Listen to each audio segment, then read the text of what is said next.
ایک حیرت انگیز بات جس کو سائنس بہت کافی ریسرچ کرنے کے بعد میں آج بتا رہی ہے، اس بات کو 1400 سال پہلے میرے آقا صلی اللہ علیہ وسلم نے بتا دیا تھا۔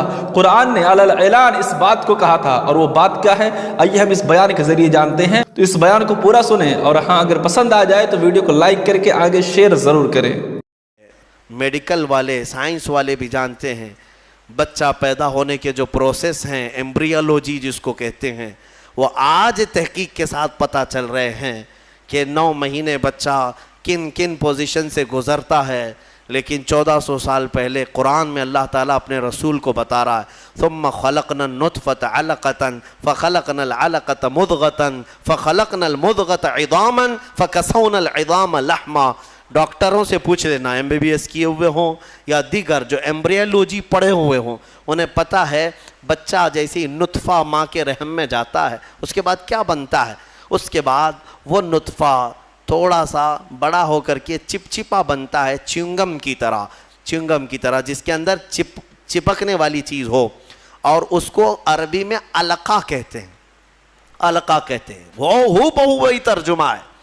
اور اس کے بعد یہ میڈیکل لائن کے اعتبار سے ہی میں بتا رہا ہوں، یہ چپچپا بنتا ہے، اور اس کے بعد یہ خون کا لوتھڑا بنتا ہے، خون کا بستہ، خون بندھا ہوا خون جیسا ہوتا ہے۔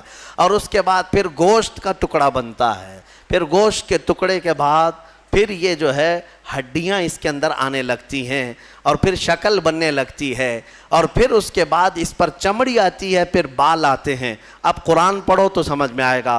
مولا فرماتا ہے خلقنا النطفة علقة، ہم نے نطفے کو علقہ بنایا، چپچپا بنایا، فخلقنا العلقة مضغة، اور پھر ہم نے علقے کو بستہ خون بنایا، فخلقنا المضغة عظاما، پھر یہ بندھے ہوئے خون اور بستہ گوشت کو ہم نے ہڈیاں دی، فکسونا العظام لحما، پھر ہم نے ہڈیوں پر چمڑیاں ڈالی، ثم انشأناه خلقا آخر، پھر ہم نے مکمل کر کے اسے ایک نئی تخلیق میں پیدا کیا۔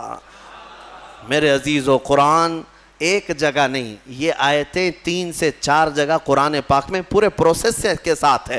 مجھے بتاؤ 1400 سال پہلے کون سا سونوگرافی تھا، کون سا CT اسکین تھا، کون سا ایکس رے مشین تھی، کون سی ایسی چیز تھی جو ماں کے پیٹ میں کیسے پروسیس ہوتا ہے بتا سکے۔ اگر میرے آقا صلی اللہ تعالیٰ علیہ وسلم نے قرآن کے ذریعے سے یہ بتایا ہے تو یقیناً قرآن اللہ کی کتاب ہے جو خود ماؤں کے پیٹ میں بچوں کی تخلیق فرماتا ہے۔ بہرحال مجھے بات صرف اتنی عرض کرنی ہے کہ قرآن کو تم نے چھوڑا ہے میرے عزیزوں، جس کی وجہ سے آج ہماری حالات ہے۔ کاش ایک بار قرآن پھر سے اٹھا لو۔ میں قسم رب ذوالجلال کی، اللہ تبارک و تعالیٰ کا وعدہ تمہیں یاد دلا رہا ہوں۔ مولا نے قرآن میں فرمایا کان حقا علینا نصر المؤمنین، ہم نے اپنے اوپر لازم کر لیا ہے کہ ایمان والوں کی مدد کریں گے۔ ہم نے ابھی قرآن میں پڑھا ہے ان یکم منکم 20 صابرون یغلبوا 200، اگر تم میں 20 لوگ صبر والے آ جائیں، مولا فرماتا ہے میں 200 پر انہیں بھاری کر دوں گا، 200 پر بھاری کر دوں گا۔ یہ سب وعدے تمہارے لیے ہیں، لیکن اب کیا ہوگا؟ اسی لیے کسی شاعر نے کہا تھا اب فقط شور مچانے سے نہیں کچھ ہوگا، اور یوں ہی ہونٹوں کو ہلانے سے کچھ نہیں ہوگا۔ تمہیں اب اس قرآن پاک کو اٹھا کر دیکھنا ہوگا کہ عملی زندگی کیا ہے۔ بڑے بڑے سائنسدان، بڑے بڑے مورخین قرآن پڑھتے رہے، آج بھی پڑھ رہے ہیں اور تحقیقات کر رہے ہیں۔ افسوس ہے کہ ہماری قوم میں ایک بڑا طبقہ قرآن سمجھنا تو دور کی بات ہے، پڑھنا بھی نہیں جانتے۔ جو پڑھنا نہیں جانتے، یہی تو حال ہے کہ ہم نے دیکھا ہے بڑی بڑی محفلیں، تمہیں قوالی میں تو اتنا جوش آتا ہے، تھرکتے رہتے ہو، ناچتے رہتے ہو، کون سا جوش ہے؟ ہاں، تم یہاں پر کسی محفل میں بیٹھ کر کے کچھ اشعار سنو تو تمہارے جسم میں وجد آنے لگتا ہے۔ بعض لوگ یہ کہتے ہیں یہ وجد ہے، ارے اللہ کا کلام سن کر کوئی وجد نہیں آیا۔ قرآن پاک سننے کے بعد تمہارے رونگٹے کھڑے نہیں ہوئے، کیا کھڑے ہوں گے؟ سمجھ میں آتے تو نا۔ قرآن کی آیتیں آج بھی پتھر دلوں کو بھی پانی کر دیتی ہیں۔ تمہیں پتہ ہے فضیل بن عیاض اپنے زمانے کے بڑے ڈاکو، بغداد کے راستے پر جو بھی قافلہ گزرتا لوٹ مار کرتے تھے، لیکن ایک قاری قرآن اونٹ پر بیٹھ کر تلاوت کرتے ہوئے جا رہا تھا۔ اور 27ویں پارے کی آیت تلاوت کر رہا تھا. الم یأنی للذین آمنوا ان تخشع قلوبہم لذکر اللہ. کیا ایمان والوں کو ابھی وہ وقت نہیں آیا کہ اللہ کے ذکر سے ان کا دل ڈولنے لگ جائے, ہلنے لگ جائے, وہ توبہ کر لیں؟